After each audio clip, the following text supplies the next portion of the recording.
Welcome to Cath Medical. In this video, we'll walk through the basic use of the GE Innova IGS 530 Cath lab system. This overview is designed for clinical staff who are new to the system or need a quick refresher on standard workflow. Before starting, ensure the system has completed its startup checks and is ready for operation. Verify patient information entry and confirm all safety checks are complete. Begin at the control console. Here, you can enter or select the patient record, adjust imaging parameters, and prepare for acquisition.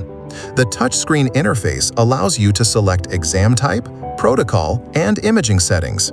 Position the patient on the table, ensuring proper alignment and comfort.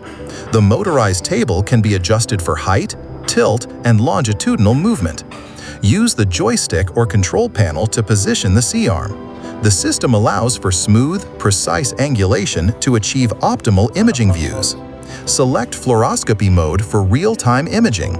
Adjust dose settings as needed, keeping radiation safety in mind. The system provides options for low-dose imaging to minimize exposure. Once fluoroscopy is active, monitor the live images on the display. You can adjust brightness, contrast, and zoom to enhance visualization. When ready, capture images or run acquisitions using the designated controls. These images are automatically stored in the system for review. After acquisition, review the images at the workstation. You can scroll through sequences, annotate, and prepare them for export to PACS or reporting systems.